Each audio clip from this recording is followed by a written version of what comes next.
Je suis venue lui préparer le chemin pour votre bien, mais vous ne voulez pas comprendre. Le temps qui reste est court et vous êtes distrait. Vous vous laissez distraire par les biens de ce monde qui passe. J'ai vu beaucoup de mes enfants se perdre et je suis venue pour leur montrer le vrai chemin. Repens-toi. Tu sais, les hommes de ce temps ont vidé chaque chose de leur sens véritable, et celui qui commet une faute n'accepte pas d'avoir mal fait. C'est Satan qui vient pour vous perdre. Vous devez refuser tous les moyens qu'il emploie pour vous perdre. On redresse l'arbre lorsqu'il est encore jeune pousse. Les enfants ont encore un cœur tendre, tandis que les adultes ont durci leur cœur. Il est entouré d'épines. Tu sais, Alphonsine, quand je visite quelqu'un pour lui parler, je veux m'adresser au monde entier.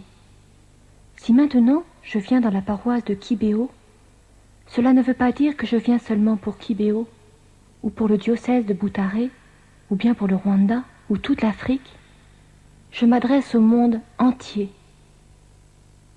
Bonjour mon père, je suis très très heureux que vous soyez avec moi aujourd'hui pour parler de cette apparition qui est extraordinaire qui s'est passée au Rwanda au début des années 80. Oui. L'apparition de Kibéo, Notre-Dame de Kibéo. Donc vous avez été sur le terrain avec le père Laurentin et je voudrais savoir comment ça s'est passé, vous retrouviez là-bas, qu'est-ce qui s'est passé, vous retrouviez à Kibéo et puis nous raconter un petit peu votre expérience que vous avez ressentie et puis votre rencontre avec Alphonsine, les voyants, tout ça. Et puis, qu'est-ce qui... Voilà quoi, déjà commencer par ça.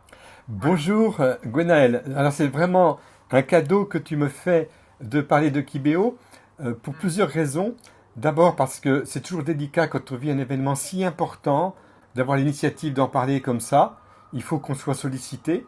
Et curieusement, j'ai été sollicité cette semaine par un journaliste à Rome qui a pris contact avec l'Académie pontificale mariale internationale, la PAMI, où je suis donc en train de rendre des services comme théologien spécialisé en mariologie. On n'est pas nombreux dans le monde, on est une centaine à peu près.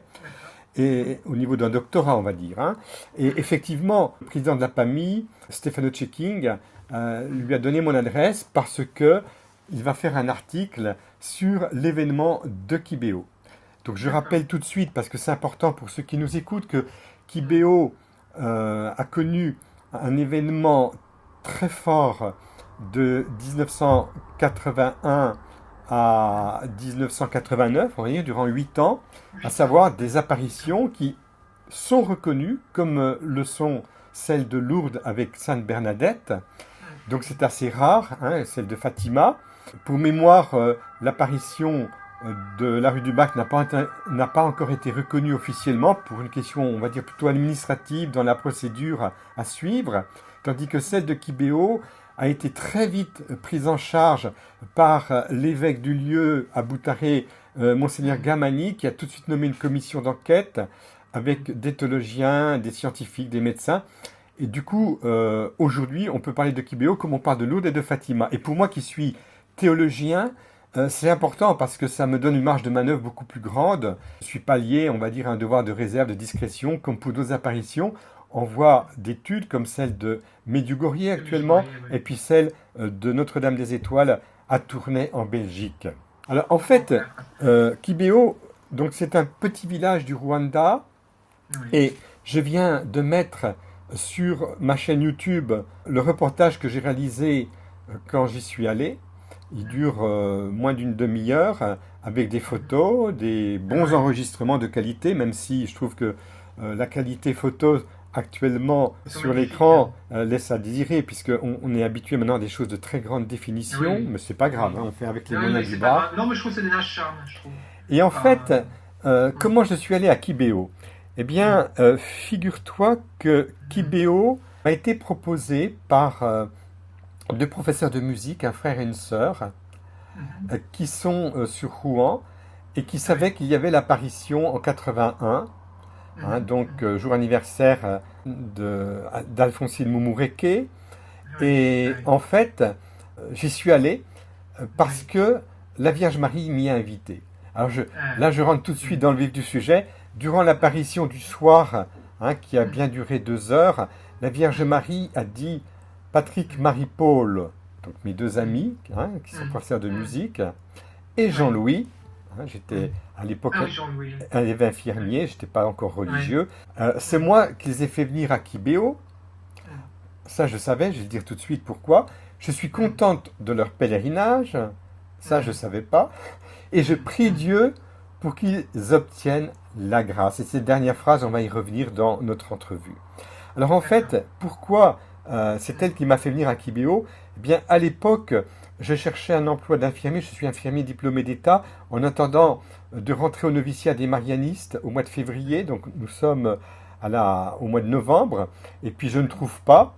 Et puis mes amis me demandent de venir, et puis il me fallait 5000 francs, c'était une somme énorme à l'époque, 5000 francs, 750 euros on va dire. Et en fait, le jour où ils demandent à Marie un signe pour moi, le signe est celui-ci, c'est que je reçoive un don qui couvre les frais du billet d'avion. Donc ça se passe à Rouen, moi je suis à Neuilly-sur-Seine, à Paris, et je reçois ce jour-là la visite d'un ami médecin qui par la suite va disparaître de la circulation, il va mourir quelques années après, un médecin de ma génération, et il me fait un chèque de 5000 francs, sachant que je cherchais un emploi d'infirmier. Alors moi je déchire le chèque, et je refuse. Et lui se met pas en colère, mais il était vraiment pas content.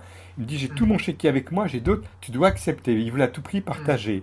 Alors du coup, j'ai accepté ce chèque, et quand j'ai téléphoné à mes amis, ils m'ont dit, ben voilà, on a eu le signe, c'est que tu reçoives un don qui couvre les frais du billet d'avion. Alors me voici dans l'avion avec, tiens-toi bien, dans ce vol précis qui m'emmenait donc au Rwanda, à Conakry, l'abbé René Laurentin, que j'avais déjà rencontré par ailleurs parce que, figure-toi que j'avais fait une étude au centre chef chez les Jésuites sur la Vierge Marie et le protestantisme, et j'avais été en contact avec pas mal de théologiens, de pasteurs, dont l'abbé Laurentin comme théologien spécialisé sur la Vierge Marie.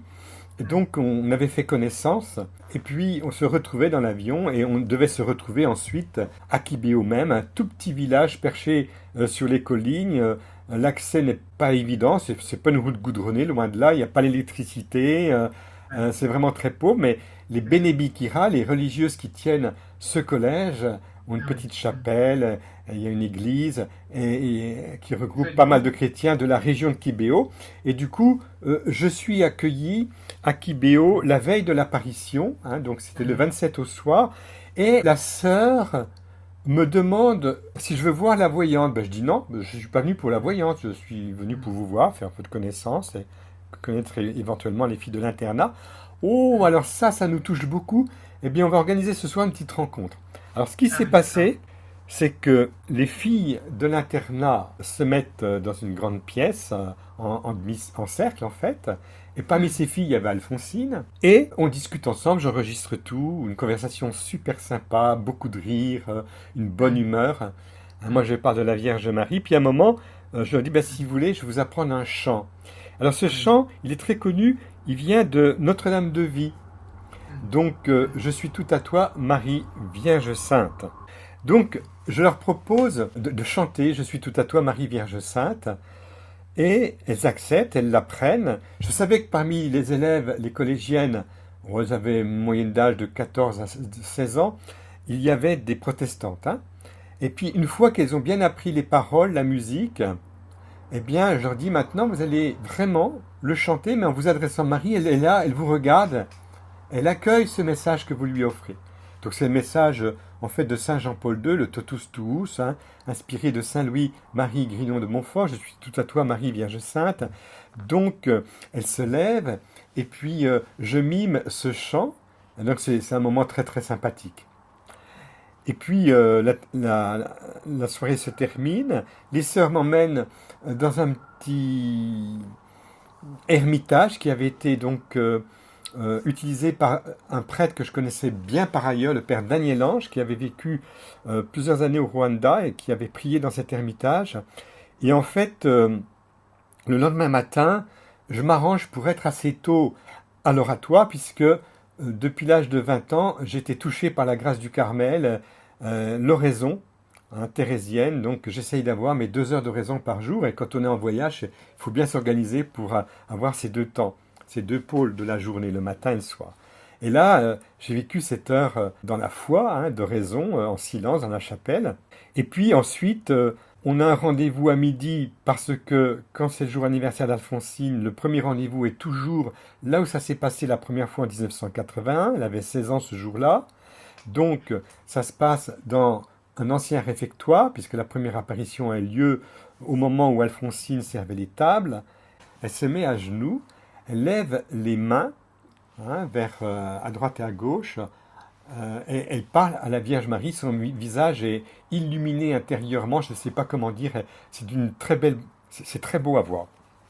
Elle commence à parler en Kinyarwanda, donc j'y comprends rien. Et puis à un moment, hein, l'apparition ne va pas durer longtemps, elle va durer à peine 10 minutes, un quart d'heure. À un moment, elle se met à chanter. Je suis tout à toi, Marie, Vierge Sainte. Alors moi, qui oublie qu'on est dans un cadre particulier, eh bien je me mets à chanter avec elle, quoi. Et je continue la suite. Tout ce que j'ai... Et je m'arrête parce qu'elle s'arrête de chanter, elle reprend son dialogue en Kinyarwanda. Donc je me tais. Et puis, au bout de 10 minutes, un quart d'heure, je la vois brutalement, mais s'aplatir contre le béton, mais vraiment sans se retenir avec les mains. C'est impressionnant. Je me dis, mais elle va se briser la nuque. Hein, cette chute d'Alphonsine. Et en fait, pas du tout. Elle ne s'est pas brisée la nuque. Mais il paraît que c'est toujours comme ça, à la fin d'une apparition. Elle tombe brutalement au sol. Elle va rester 1 minute ou deux, le temps de reprendre ses esprits. Elle se relève. On l'aide à se relever, puis ça y est, c'est terminé. La vie reprend. Marie donne rendez-vous le soir après ses cours. Je crois que c'était à 5 heures le soir ou 6 heures, je ne sais plus. Donc là, on avait aménagé un podium à Kibéo. Des centaines, peut-être même un millier de personnes viennent de tous les environs. Hein, et parmi les gens qui viennent, il y a des gens du Burundi, hein, des gens qui viennent de toutes les collines de Kibéo, et peut-être même des personnalités politiques discrètement dans la foule. Hein. Et sur le petit podium, qui n'est pas très grand, mais qui permet d'avoir tout de même 5 ou 6 personnes, il y a le médecin, le théologien, une dame qui tenait un micro pour qu'on entende parler au parleur ce que dit Alphonsine. J'ai appris que c'était, je crois, une personne consacrée. Je me souviens, elle avait un vêtement avec, il y avait du rouge, des petits points rouges, enfin, ça mettait de la couleur. Et puis, une européenne. Hein.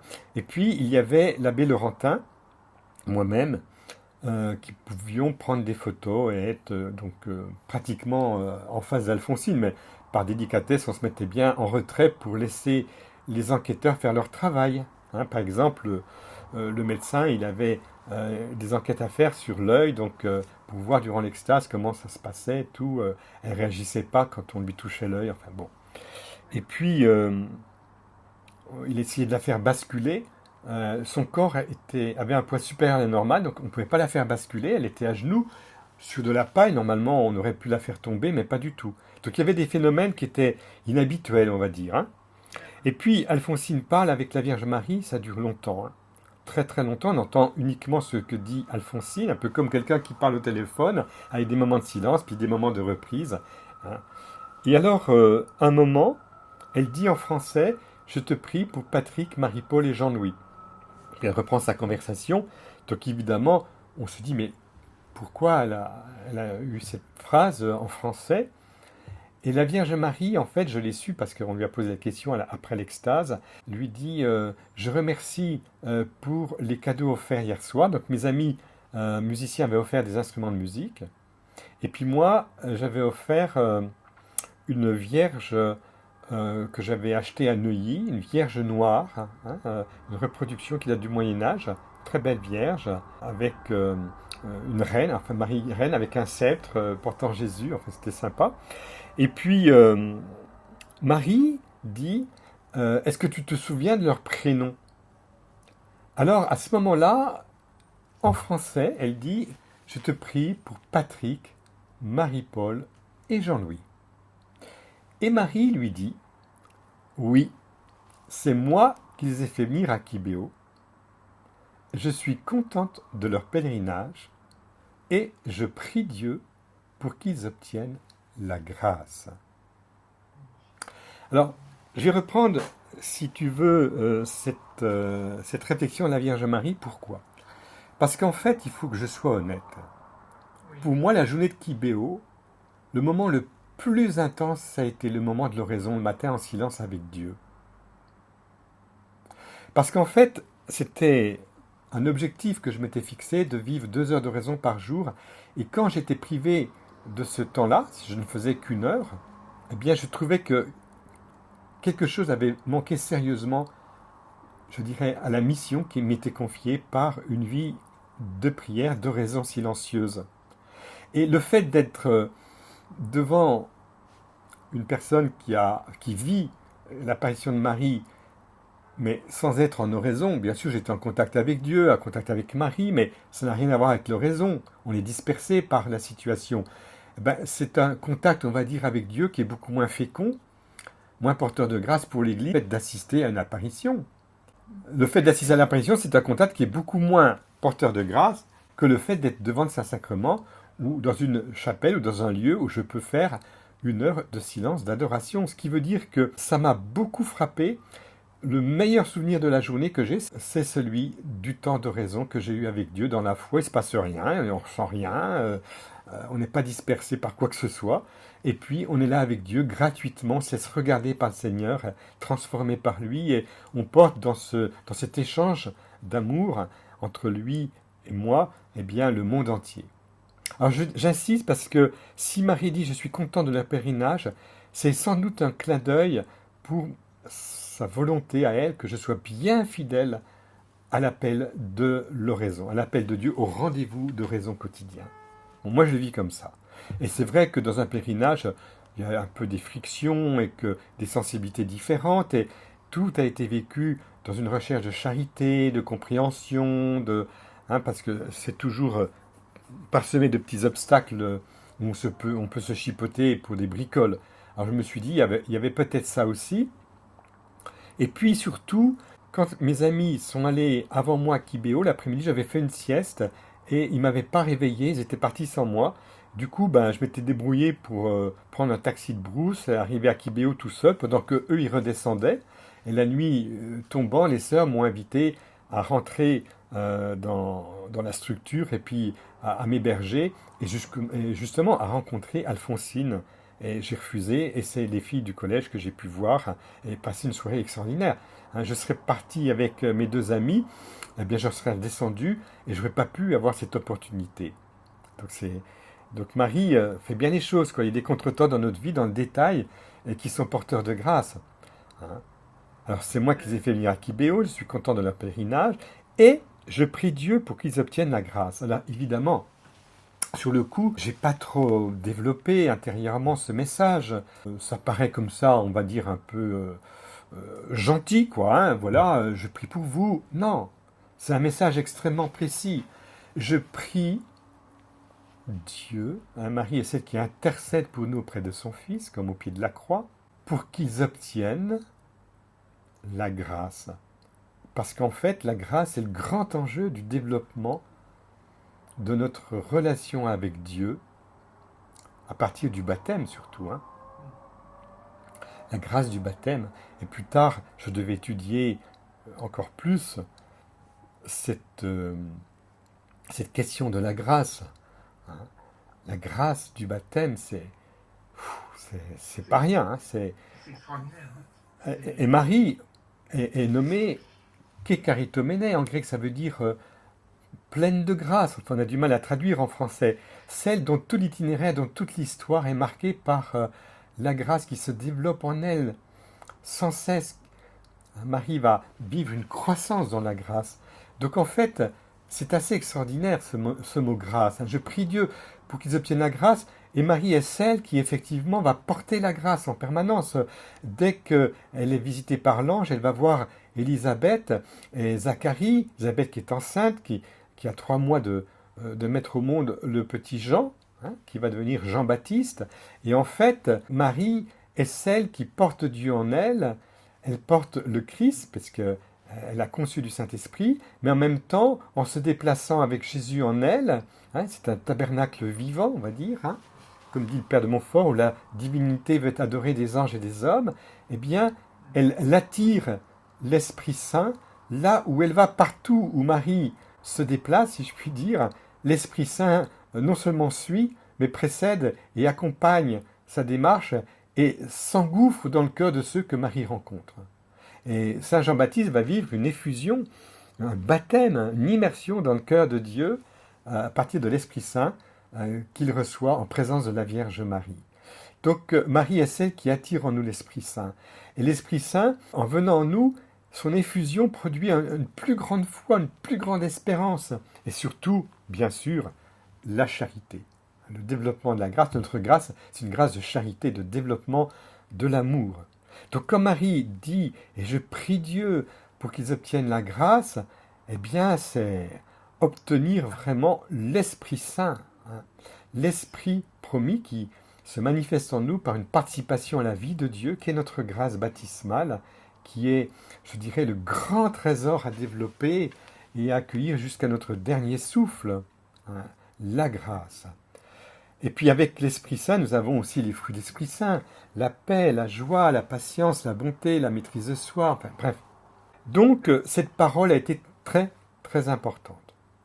Alors, Alphonsine Moumouréké, à la fin de son extase qui a duré très longtemps, hein, puisque la nuit va tomber progressivement sur Kibéo, comme le matin, fin de matinée à midi, elle tombe brutalement, mais cette fois-ci pas sur du béton, elle tombe brutalement sur de la paille, hein, puisque c'est un podium avec des planches, etc., recouverts de paille. Et puis, elle se réveille comme si elle venait d'un autre univers, elle regarde à droite, à gauche, c'est très bizarre. Et puis ça y est, elle reprend ses esprits, si je puis dire. Et puis l'abbé Laurentin se charge vite de faire l'interview, puisqu'il était venu pour ça. Et puis il a terminé l'interview. Moi, je revois Alphonsine après lui. Donc on a un bel échange. Et à ce moment-là, elle me dit quelque chose de très intéressant. On parle de quelqu'un qui, à l'époque, avait fait le buzz, si je puis dire, au Rwanda en multipliant des groupes de prière, de piété, mais quelqu'un qui n'était pas droit dans ses bottes, loin de là, hein, qui venait d'Australie, qui n'avait pas une vie droite, surtout pas sur le plan moral, enfin peu importe, quelqu'un qui était vraiment, qui créait des tas de groupes de prière, mais où la piété n'était pas ajustée, on va dire. Hein. Alors, ces groupes se multipliaient, ils se faisaient appeler le petit caillou d'amour. C'était du n'importe quoi, mais c'était délicat parce que beaucoup de gens s'accrochaient à son initiative pour multiplier les groupes de prière. Hein, on pouvait dire le chapelet, des tas de dévotions, etc. Et c'était vraiment pas simple. Alors, Alphonsine me raconte qu'elle pose la question à la Vierge Marie. Et la Vierge Marie lui dit « Et toi, qu'est-ce que tu en penses ?» Effectivement, j'ai trouvé la réplique de Marie vraiment très forte.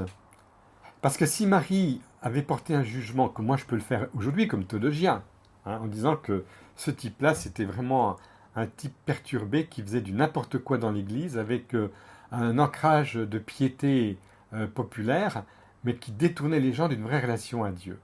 Ben, j'aurais pas été... pour moi, je peux le dire, mais Marie, elle ne pouvait pas dire des choses comme ça, parce que c'est son enfant, puisque tous les hommes, elle est la mère de tous les hommes, sans exception. Donc c'est une épreuve pour elle, hein, de voir ce type qui développe des choses pas nettes, avec un vernis de foi, de piété populaire et de groupes de prière à créer à droite à gauche. C'est pas simple hein, pour elle. Mon Dieu, la position de Marie au ciel est... oh la pauvre, elle est compliquée. Alors en fait... Marie pose la question, et toi, qu'est-ce que tu en penses? Évidemment, moi, je rebondis avec Alphonsine sur la même question de la Vierge Marie, et elle, avec son bon sens, elle comprend qu'effectivement, ce n'était pas juste. Donc, Marie nous invite à avoir du bon sens, et surtout dans des questions assez délicates qui finalement concernent, par exemple, la prière populaire, la piété populaire, qui utilise les neuvaines, les chapelets, les invocations, enfin des tas de choses, quoi. Hein. Il faut être vigilant. Et Marie veut que nous développions la grâce, c'est-à-dire que nous sachions vivre une relation vivante avec Dieu, avec le Père, avec le Fils, avec l'Esprit Saint, hein, des échanges trinitaires en nous, et que nous puissions vraiment atteint notre maturité d'adulte dans notre relation. Le Christ, dans l'Évangile, en face des scribes et des pharisiens, des docteurs de la loi, il n'a pas fait de cadeau, parce qu'il est capable de leur dire, vous n'entrez même pas dans le mystère. Vous enseignez des tas de choses, et puis vous-même, vous n'entrez pas finalement dans la grâce, quoi. Donc j'ai trouvé ça très très intéressant, et ça, je crois, aider Alphonsine à prendre une distance avec ces réalités-là. Puis il fallait qu'on en parle avec délicatesse, parce qu'en fait, les gens qui assistaient aux apparitions, il y en a plusieurs, beaucoup sans doute même, qui étaient touchés par la fondation de ces groupes de prière, vous voyez, Mario. Donc c'était particulièrement intéressant. Des questions, pourquoi c'était aussi étendu ces groupes de prière? Qu'est-ce qui faisait de mal en fait? Pourquoi En fait, c'est pas compliqué, Guénaël. La Vierge Marie, c'est une personne vivante qui nous met en contact avec Dieu. Le but de la piété populaire, à travers, par exemple, le chapelet, eh bien, c'est d'être en contact avec Dieu et d'entrer peu à peu, progressivement, dans une relation vivante avec Dieu, dans un état de prière.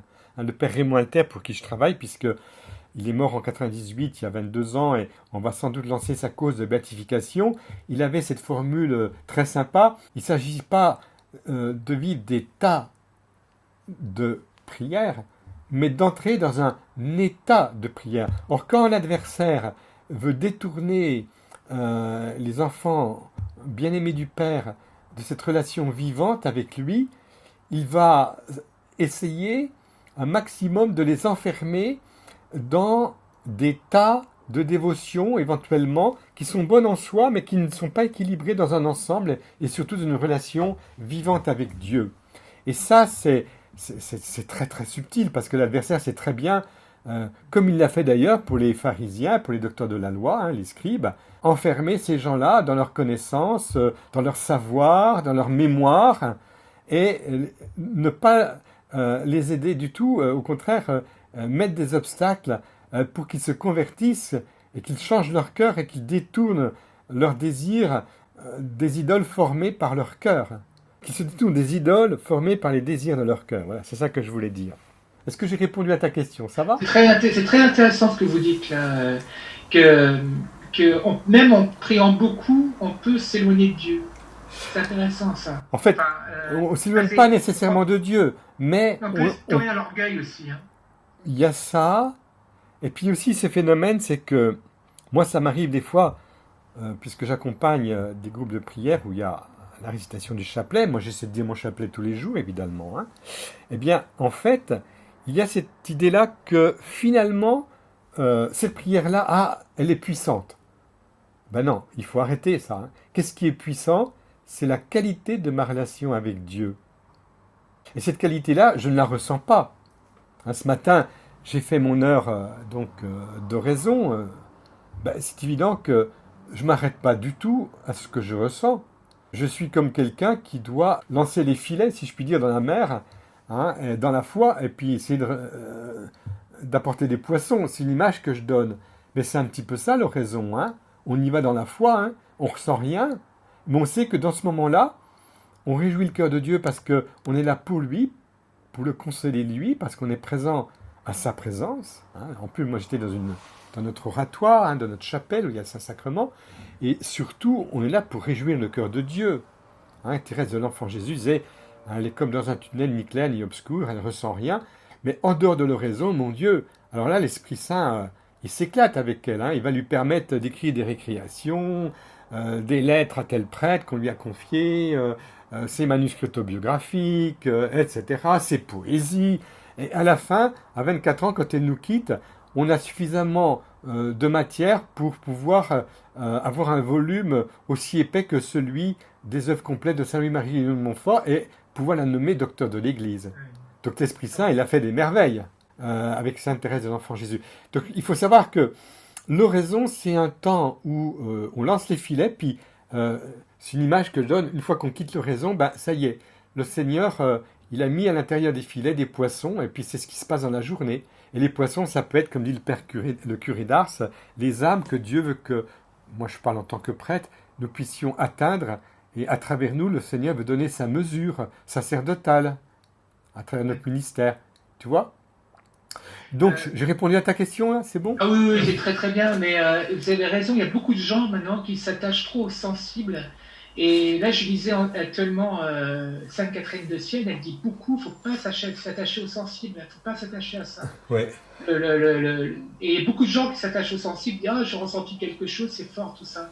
C'est pas parce qu'on ressent rien que Dieu n'est pas là, au contraire, c'est souvent le contraire même. Ouais, ouais. C'est-à-dire que plus moins on ressent, plus Dieu est présent, parce qu'en fait, plus Dieu est présent, plus il nous éblouit par sa lumière, et donc moins on voit, comment dire, plus on est aveugle, Ouais, mais parce ouais. qu'on est aveugle quand il n'est pas là. Enfin, Ouais, ouais.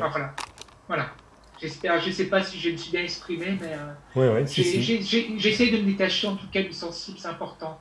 Même si on ne prie pas, même si, comment dire, même si on ne ressent rien pendant le chapelet, il faut continuer à prier le chapelet et ne pas laisser tomber. Voilà. Voilà, c'est bien, merci. Voilà. Donc, qu'est-ce que je voulais dire oui, est-ce que vous avez des nouvelles maintenant d'Alphonsine maintenant? Parce que j'ai appris qu'elle était religieuse, qu'elle avait été. J'ai appris aussi que le père Raymond Alter avait été son confesseur et s'était occupé d'elle. Alors, Raymond Alter est un homme extrêmement humble, effacé dans l'Église, et il a vécu beaucoup de choses discrètement qu'on ne connaît pas. On le découvre au fur et à mesure qu'on fait l'enquête, évidemment. C'était quelqu'un qui, comme le Saint Louis-Marie Grignon de Montfort, il vivait des choses avec Marie assez particulières, et puis on l'a su après en faisant l'enquête. Donc là, je ne peux pas dire. Ce que je peux dire, c'est que Raymond Alter a rencontré Segatacha, donc un des voyants, qui n'était pas sur le podium ce jour-là, le 28 novembre 86, mais qui était un petit berger qui n'est jamais allé à l'école, qui n'a pas appris ni à lire ni à écrire, qui n'a pas été catéchisé du tout, et Jésus s'est manifesté à lui, et il lui a enseigné carrément l'évangile. Donc Monseigneur Gamani, apprenant tout cela, l'invite à l'évêché, et il lui fait vivre des choses assez surprenantes, et il permet qu'à la demande de Jésus, il puisse faire des jeûnes, et les jeûnes pouvaient durer très longtemps, et il était en pleine forme. Donc il se passait des choses avec Segatacha qui dépassaient notre logique humaine, on va dire, avec l'évêque. Et comme l'évêque vraiment voulait connaître un peu plus le message qu'il recevait, il lui posait des questions difficiles, hein, notamment sur les fins dernières. Et là, sur les fins dernières, Segatacha a été extrêmement précis. Et Raymond Alter va pouvoir rencontrer Segatacha, même partir avec lui dans plusieurs pays d'Afrique pour des missions que Jésus confie à Segatacha, et il y va avec Raymond Alter. Raymond assiste donc au prêche de Segatacha dans une langue que lui ne connaissait pas, Segatacha, je veux dire, hein, Raymond encore moins évidemment. Et figure-toi que le père Alter nous dit qu'en l'espace de quelques heures, de quelques jours, il parlait parfaitement des langues qui étaient très compliquées. Donc c'est aussi un phénomène, le don des langues particulier. Et Raymond Alter va être interviewé par Radio Notre-Dame et il va donner des informations. Alors là, j'ai repéré ce qu'il avait dit à Radio Notre-Dame. Si tu permets, je vais te lire des extraits de cette interview à Radio Notre-Dame parce que ça me paraît tout de même assez intéressant. Il parle de la fin du monde. Et Raymond Alter reproduit les paroles de Segatacha en disant ceci.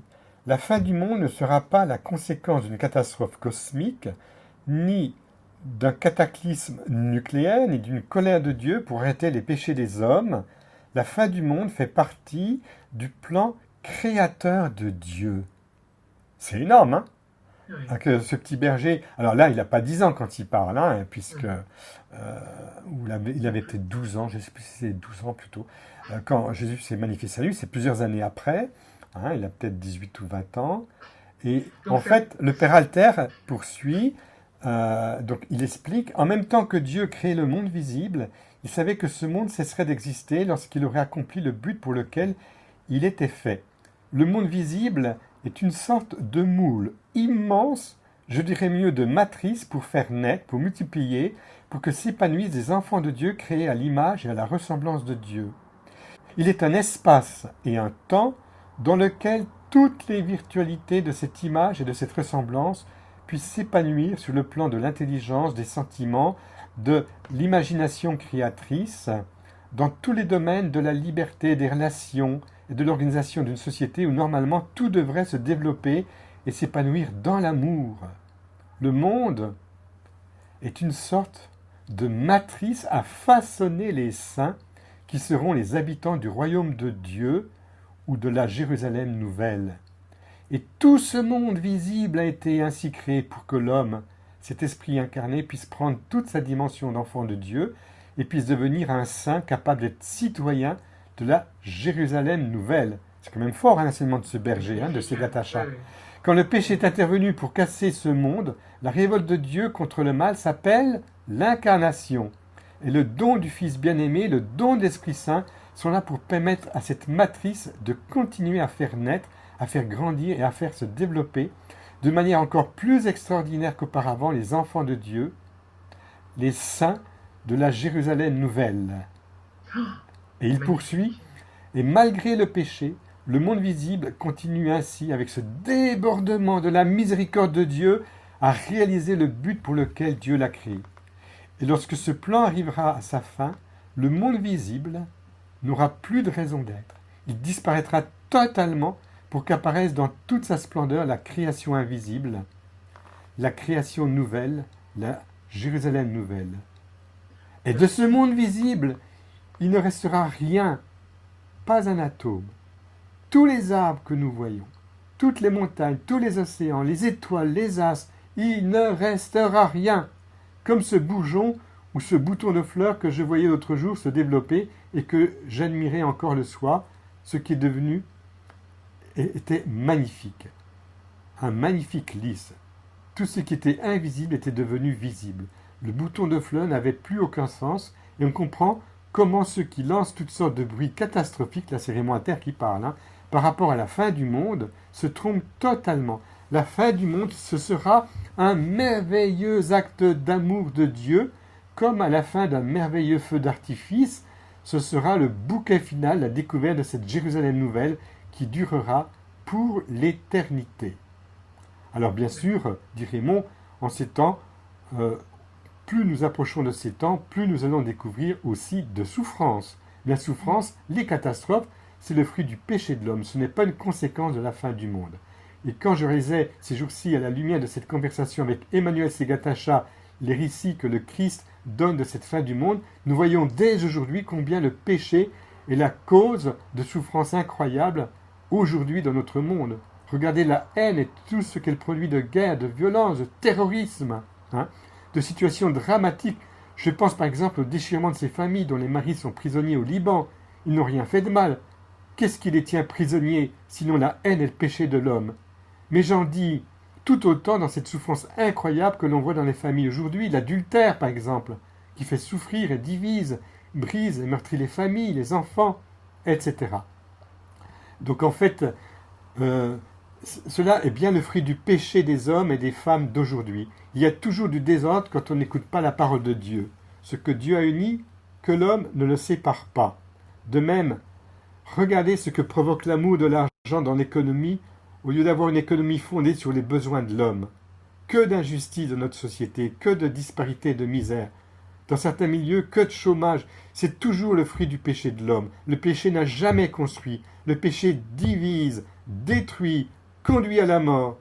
Et c'est pourquoi il ne faut jamais confondre la fin du monde telle qu'elle existe dans le plan de Dieu et toutes les conséquences qui se déroulent aujourd'hui dans notre monde par un accroissement incessant, un déferlement du péché dans notre monde. Plus il y aura de péché, plus la souffrance augmentera.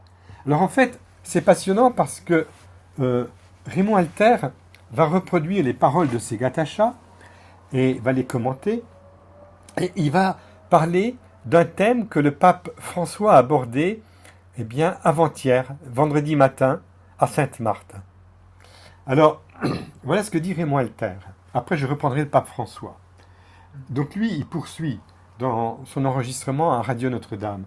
Et c'est pourquoi il y a un deuxième point sur lequel Emmanuel Segatacha insistait dans la conversation que j'ai eue avec lui, donc il a dialogué avec lui longuement.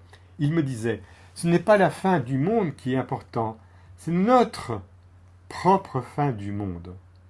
l'instant de notre mort, car finalement, à la fin du monde, nous serons ce que nous sommes au moment où notre propre fin du monde nous atteint. Si je meurs dans un état où je suis dans l'amour de Dieu et de mes frères, eh bien, si je suis dans un état de repentir vrai, au moment de la résurrection, à la fin du monde, je ressusciterai dans l'amour de Dieu. Je ressusciterai pour la création nouvelle. Mais si au moment, à l'instant où je meurs, je suis endurci dans le péché, je suis enfoncé de plus en plus dans la révolte, dans un état de péché mortel, je ressusciterai dans le mal. Et cela pour l'éternité. L'enfer n'a pas été créé par les hommes, il a été créé par Dieu pour Satan et les anges déchus. Mais si les hommes dans leur vie se livrent à la puissance de Satan ou des anges déçus, ils participeront éternellement à cette vie de souffrance et de séparation de Dieu. Voilà. Alors, Raymond Alter insiste, Segatacha me disait que Jésus insiste encore plus, non seulement sur ceux qui sont endurcis dans le mal, pour les rappeler au repentir, à la conversion, mais surtout ceux qui font faire le mal aux autres, ceux qui les poussent à la luxure, ceux qui les poussent à voler, à détruire, à tuer. Il disait, ce sont des femmes qui allaitent le mal et qui propagent le mal autour d'eux. C'est vrai que, dit Raymond Alter, ce message d'Emmanuel Segatacha frappait tout particulièrement les pécheurs, car il y a tant qui vivent dans une irresponsabilité spirituelle terrible, qui profitent de tout dans l'égoïsme, dans l'orgueil, dans la débauche, et qui ne pensent pas à ce moment de leur propre fin du monde, car nous savons bien que la mort peut arriver à n'importe quel moment. Il y a tant d'accidents, il y a tant de maladies si durables aujourd'hui. Celui qui vit déjà aujourd'hui dans l'amour de Dieu et de ses frères n'a rien à craindre de cette rencontre avec Dieu à l'instant même où intervient sa fin du monde. Il sait qu'il ressuscitera éternellement pour le bonheur et la vie de Dieu. Mais celui qui n'est pas prêt à cette rencontre, celui qui vit dans toutes sortes d'hypocrisie et d'égoïsme, celui qui refuse toute conversion, celui qui au contraire s'enfonce de plus en plus dans le mal, qu'il songe à ce moment de la rencontre, car ce qu'il est au moment où il atteint sa fin du monde, tel il sera éternellement lors de la résurrection. Bien sûr, dit Raymond Alter, Emmanuel Segatacha insistait beaucoup sur ce point. C'est notre propre fin du monde qu'il s'agit de regarder, et Raymond de commenter. Il ne faut pas se laisser impressionner par toutes sortes de bruits alarmistes, par les faux prophètes. Le Christ nous a prévenus et sa parole est toujours limpide, mais il est important de se préparer pour ce jour. Repentez-vous, convertissez-vous, mon retour sur terre est imminent. Alors en fait, j'ai voulu te donner ce passage parce que le pape François, vendredi matin, il a dit ceci. L'Église s'engage à nous faire réfléchir sur la fin, car il y aura une fin du monde, une fin pour chacun de nous. Et il insiste, après avoir écouté Raymond Alter, on dirait, mais ils se sont donné le mot tous les deux vendredi matin. Voici la suite du pape. Le peuple de Dieu est pécheur, mais pas corrompu. Pécheur qui sait demander pardon, pécheur qui recherche le salut de Jésus-Christ. Et ce peuple se réjouit quand il voit la fin. C'est la joie de la victoire dans le peuple de Dieu qui devient adoration. C'est la voix puissante de l'adoration. Alors adore. En fait, l'adoration est une belle prière parce que cette prière dit seulement « Tu es Dieu, je suis un pauvre enfant aimé de toi ». L'invitation du Seigneur est toujours une voix chuchotée. C'est une voix douce, que c'est beau. Ça, c'est pas François qui parle. La voix de Dieu, lorsqu'elle parle au cœur, est comme ceci, comme un fil de silence retentissant, le murmure de Dieu. Et il termine, lorsque ces choses commencent à arriver, à savoir la destruction de l'orgueil, de la vanité, tout cela, levez-vous et levez la tête, votre libération est proche. Venez, venez, venez, serviteurs fidèles, pécheurs mais fidèles, venez, venez au banquet de votre Seigneur. Ah, le pape François, il a eu des paroles vendredi matin, mais en plein dans le mille du message de Segatacha reporté par Raymond Alter, quoi. Et je trouve que c'est essentiel parce qu'aujourd'hui, il y a un déficit dans l'Église au niveau de la prédication sur les fins dernières.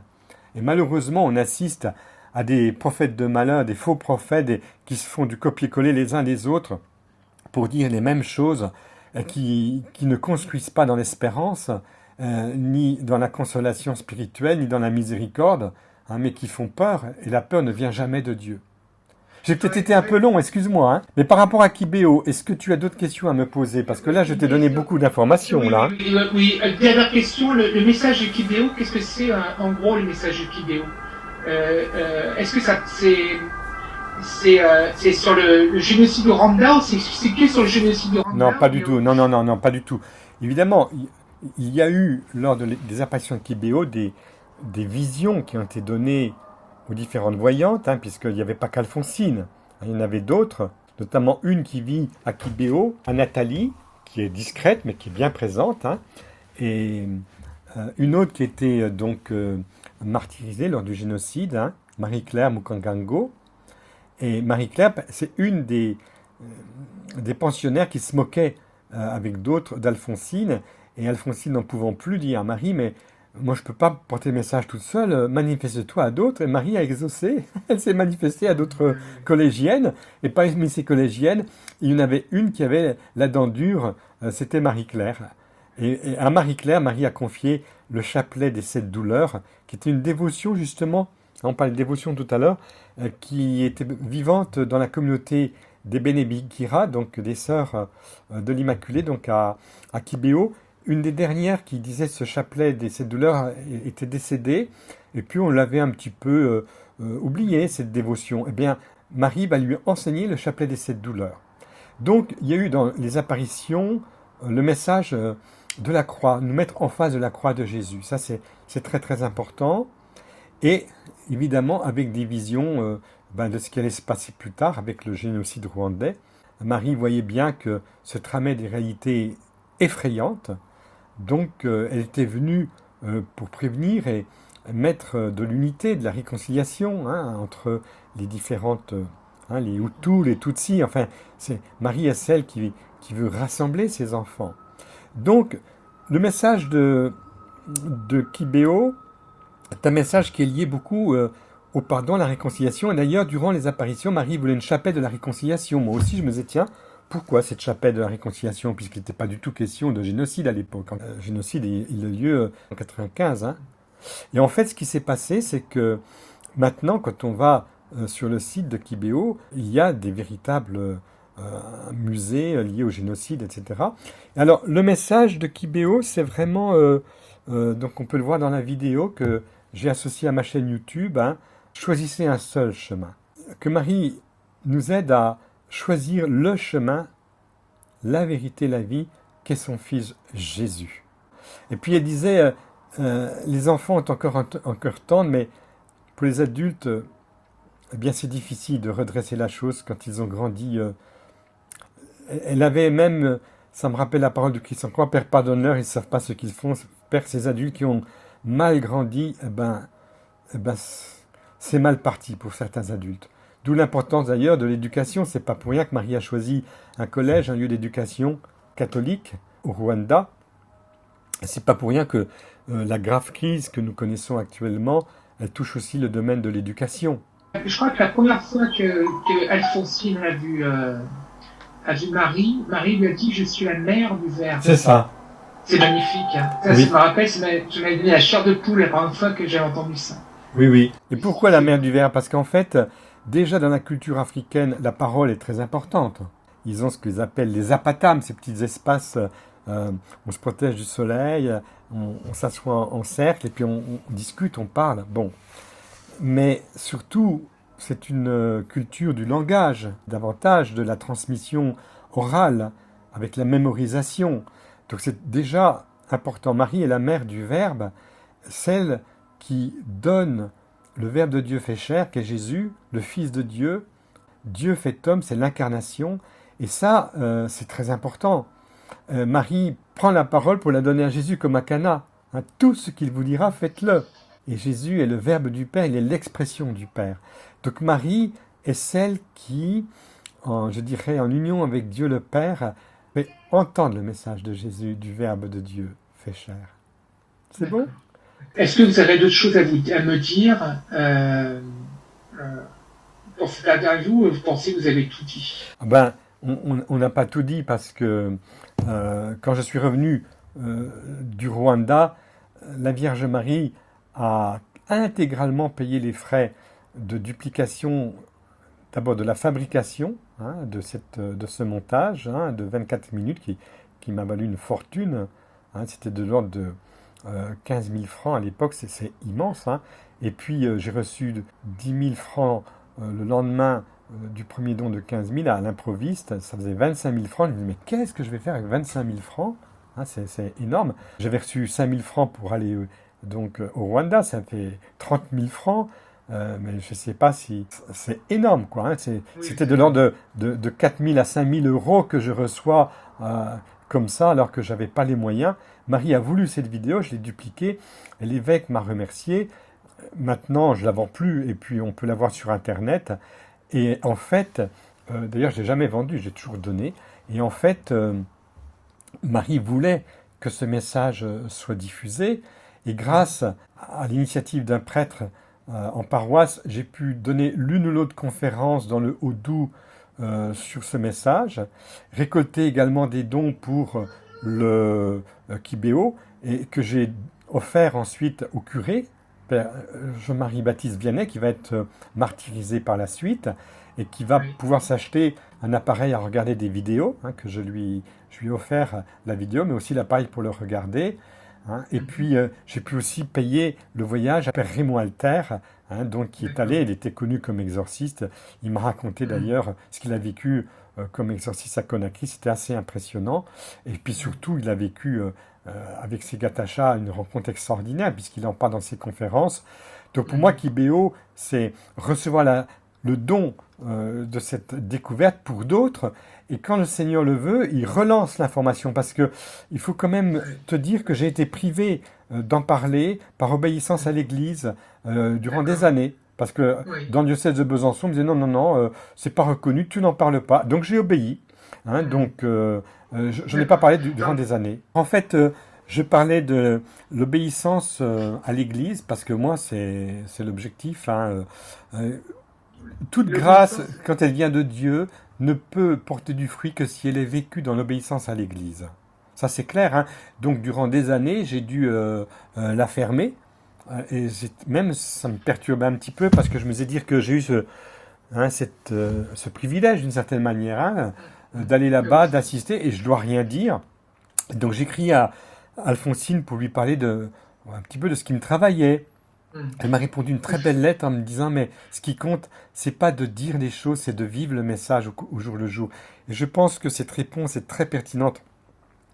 Moi, je connais également d'autres messages que je suis pas chargé de dire aujourd'hui, parce que c'est pas le moment, de la Vierge Marie, évidemment. Et ben, j'attends. Le jour où l'Église Jean-Louis me dira, allez, Père Jean-Louis, allez-y, on compte sur vous pour faire connaître ce message, ben, je prendrai la parole, mais pour l'instant, j'obéis. Il y a toujours de la fécondité dans l'obéissance. Quand on n'est pas dans l'obéissance, Satan peut utiliser cette mise en avant inconsciente de soi-même pour pouvoir détourner des fruits qu'on aurait portés si on était dans l'obéissance. Donc il faut toujours obéir. L'obéissance, c'est très important, parce que l'obéissance, c'est l'humilité. Ouais. Il y a l'humilité dans l'obéissance. Oui. Voilà, quoi. Et puis alors, puis il y a la foi, parce que quand on obéit, ben, on fait un acte de foi et d'espérance en disant, bon ben, Dieu saura bien tirer les marrons du feu, à sa manière et quand il veut, au moment où il veut, comme il veut. Et puis tu vois, à propos de Kibéo, je voudrais vraiment insister sur le fait que c'est pas un message catastrophiste, même s'il y a eu le génocide après. Marie disait, je suis pas seulement venu pour Kibéo, pour le diocèse de Butare, pour le Rwanda, je suis venu pour le monde entier. Donc ce qui veut dire que actuellement, on assiste à une situation qui nous fait vraiment penser au drame de Kibéo. Hein, et on n'y est pas encore arrivé totalement. Peut-être qu'un jour, on aura des choses encore plus étonnantes à connaître. Mais tout ça, c'est passager, parce que le mot de la fin, il appartient au Seigneur. C'est l'Apocalypse, c'est la victoire de l'agneau. Et c'est là que je dis que Kibéo est très important pour nous, parce qu'en fait, le rebondissement de Kibéo, c'est le pardon, c'est la réconciliation, c'est cette fameuse chapelle. Kibéo est une prophétie en miniature, si je puis dire, en petit, de ce qui va peut-être se passer dans le monde entier un jour, où on va se réconcilier les uns les autres, avec un mémorial des martyrs qui ont donné leur vie pour témoigner de Jésus. Et tous ceux qui finalement avaient persécuté le Christ à travers son corps que l'Église, eh bien vont se tourner vers Jésus et comme le centurion dire, mais vraiment, cet homme était le Fils de Dieu. C'est beau. Donc, ce que je trouve beau chez vous, c'est que vous avez toujours, et ça c'est C'est toujours cette espérance. Vous n'êtes pas dans la peur, vous êtes dans l'espérance, toujours. Toujours, Jamais dans toujours. la peur, jamais. Et ça, c'est quelque chose que j'ai appris, c'est la confiance et l'abandon. Oui, oui. C'est primordial, ça. Tout est une question de confiance. C'est comme Pierre sur l'eau, en fait. Car Pierre qui marche sur l'eau, il doute au moment où il n'a plus confiance. Il coule, en fait. Voilà. Et la confiance, c'est primordial. Voilà. Oui, C'est ce que oui. je voulais dire. Évidemment, je serais disponible si la Providence me conduisait à Kibéo de nouveau pour prêcher une retraite d'une semaine, par exemple, comme je prêche souvent des retraites, accompagner un pèlerinage à Kibéo, mais pour l'instant, ça ne s'est jamais présenté. Eh ben, je laisse faire le Seigneur, et puis Dieu, il a plus d'un tour dans son sac pour développer les informations au bon moment et aux personnes qu'il faut. Savoir aussi eh bien, laisser d'autres prendre le relais. Moi, j'ai témoigné de ce que j'avais vécu et puis je mets à disposition tout ce que j'ai reçu. Ben, ma foi, l'Église pourra en profiter demain. Et quand je ne serai plus là, il y aura suffisamment de matériel de base en disant, ben voilà, c'est un témoin sur place qui a vécu une apparition en 86. Hein, parce qu'en fait, il faut se déposséder de tout, tu vois. Hein. Oui. N'oublie pas, Gonel, que l'oraison, l'union à Dieu est le grand atout d'évangélisation que Dieu nous donne et qui débouche sur l'éternité. Donc, L'oraison. oui, la vie de prière, l'état de prière, l'état d'union à Dieu est le grand atout que Dieu nous donne, hein, qui va déboucher sur l'éternité, qui nous donne un profit d'éternité, mais qui est la grande contribution de l'évangélisation sur terre. Alors, on peut être actif et faire des tas de choses, et avoir des tas d'arguments, des tas de moyens pour communiquer même les choses les plus belles, mais si c'est pas accompagné d'une vie d'union à Dieu et de sainteté, hein, que Dieu construit en toi, et d'amour vrai, ben tu sais, tu es une cymbale retentissante. Tu vois, comme disait l'apôtre Paul. Les païens font pareil. Hein. Alphonsine dit, on ne peut pas dire de quelle couleur elle était, parce qu'elle voit Marie dans une telle lumière, une telle clarté, que oui. elle ne peut pas dire si elle est métisse ou noire ou blanche. Oui. Elle voit Marie dans la beauté, elle est belle, elle insiste sur la beauté de Marie comme Bernadette à Lourdes. T'es d'accord ? D'accord. En tout cas, je suis heureux, je suis content d'avoir fait cette interview avec vous, mon père. Vraiment très content. Et moi aussi. Ça m'a fait vraiment plaisir. Écoutez, je vous souhaite une bonne journée. Eh bien, écoute, on va stopper l'interview par ce fameux chant qui plaît tellement à la Vierge Marie. Je suis tout à toi, Marie, Vierge Sainte. Tout ce que j'ai est tien, Marie, Vierge pure, sois mon guide en tout, Marie, notre mère. Je suis tout à toi, Marie, Vierge Sainte. Le Seigneur soit avec toi. Merci, que le Seigneur, merci, et que Dieu Tout-Puissant te bénisse, le Père, et le Fils, et le Saint-Esprit. Amen. Amen. Et qu'il bénisse tous nos auditeurs sur YouTube. Amen. Merci à tous. Quand je viendrai, comment me recevrez-vous? Car je viendrai comme un voleur. Sur terre, vous ne connaissez ni le jour, ni l'heure.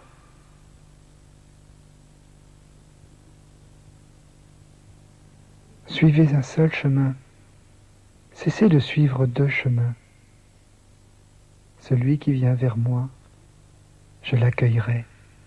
Celui qui m'implore, je l'écouterai.